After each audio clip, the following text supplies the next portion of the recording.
On the north side of Pasadena, there's a place that's not well known to most of the residents of Pasadena, and that is Crown Hill Cemetery. This cemetery was founded 101 years ago, 23 years before even the city of Pasadena was created.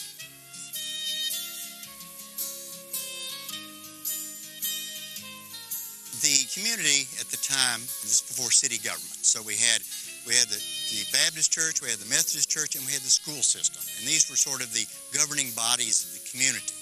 The school board was looking over community activities, and one of the things they realized the community needed was a cemetery. So they were in the process of discussing where should it be and how should it be when one of the board trustees passed away suddenly.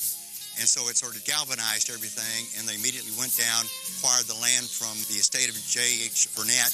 They were given a 6-month note because it was the immediate need and they didn't have the cash available right then. You know, this is nice of the Burnett estate. And then buried the first trustee here in 1906. And this is what the original settlers did in order to help establish a community that ultimately needed a city government, which ultimately is the community that we know of today. Crown Hill really stands for the crown of a hill in this area. The original first settler born in this area was a little Ruth Williams, a little infant child that was born up on a hill by a tree. But they always sort of thought of this area down by the water. It's nice and peaceful. So when they organized it, they called it the Pasadena Cemetery. But by the time they drew the first plot of the cemetery, it was changed to Pasadena Crown Hill Cemetery. And this was years before Crown Refinery moved to Pasadena. So perhaps they copied our name instead of us copying theirs. The first person buried here happened to be my great-grandfather, Edward Payson Pomeroy. He was born in New England. He moved down here in the 1880s. He was an engineer by trade. He had retired several times by the time he had moved to Pasadena. By then, he was a dairy farmer. They, along with several of the other early settlers in town, had dairy farms, and they would have their routes into Houston. Although he was the first person buried here, and that was the first plot bought, was the Pomeroy family plot. In the 1940s, my grandfather, Payson's son, was drilling water wells for the Lawndale Cemetery, and part of the deal, they wound up with a lot of plots over there. So they moved him in about 1948 over to Forest Park, Lawndale. Well, when they originally purchased the land here for Crown Hill, it was $400, and that was for the entire cemetery. And then they sold off plots, family plots of 6 grave sites for $10. All of the early founding families immediately bought lots. Then one of the problems became, well, we've got the lots, where are they for sure? So, we need a map. This being as large as it is, and you needing to be able to see the names when you write it on the map, they took an old window shade, which is about 36 inches by about 60 inches, and drew out the original plat for the Pasadena Crown Hill Cemetery, Simatry. So even the school trustees couldn't spell back then. The Crown Hill Cemetery is no longer in the Pasadena municipal city limits. We used to be, but as they were developing the Houston Ship Channel, they created what they call a navigation district.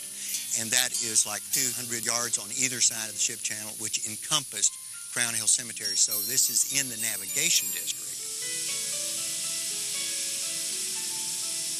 Our veterans here at Crown Hill Cemetery span at least 4 wars that we know of. The first one is the American Civil War, and this is R.M. Gwynn and W.H. Thornton. We have a veteran of the Spanish-American Wars buried here. We have several from World War I. We have several from World War II. And by the time we got into the Korean War, they had closed the cemeteries. But they do represent the early wars in the early times in American history. One of the interesting characters here at Crown Hill Cemetery is Walter Wilson. He had a nickname called Foots because he had a big foot. But he was very interested in the cemetery and supported it. He drew the first map for it. He provided his truck to bring bodies down here for burial. It's ironic that he, too, is now buried here. Next to him, we have his wife, Clara Wilson. She lived to be 101 years old. Clara was one of the last burials out here at Crown Hill Cemetery. And here we have another interesting grave marker. This is for Mr. and Mrs. Pitts. They came here in about 1894, as one of the very first families in Pasadena. In fact, they're the first couple to move to Pasadena that their descendants are still here today. In fact, one of their descendants is in charge of the cemetery here, and they had, like many of the early settlers in Pasadena, streets named after them. So Pitt Street is named after these two people. The only people that can be buried here is people that have had plots here for years, or had plots. They stopped selling plots here in the 1950s because what happened is during the Depression, when someone would die, it's like in the case of my uncle, one of his co-workers, his infant child died. He needed a place to bury it. My uncle said, "Oh, come on out here." And so then it got to be, okay, well, this is the burying ground, and if someone died that was just working in the area and they had a place to bury it and they didn't own a plot, so they would come out here and just dig a hole and bury their loved one. And the caretaker would come out and discover a new grave. Well, you're not going to dig up a grave. So you just, all right, it's there. But where is it? Is it in the middle of the road, or is it in someone else's plot? So we had several of those things doing. After a while, kids would steal tombstones, and then they would dump tombstones here. So the caretaker's like, well, where do these belong? Where do they come from? I don't know. The records got to be very bad, so it was like we don't really know where everybody's buried. We know where the original plots were, but as far as the outlying plots, we have no idea, and we know there's bodies there. So they decided to stop selling plots because they weren't really sure, and they didn't want to dig up anyone else that had been buried here.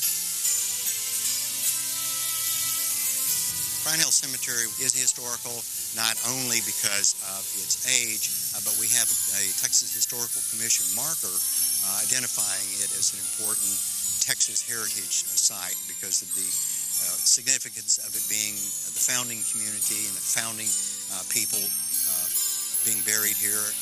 I believe it's important to preserve places like this because it connects us to the past. It connects us to how our community came to be, how mankind actually grew and matured and became more culturated.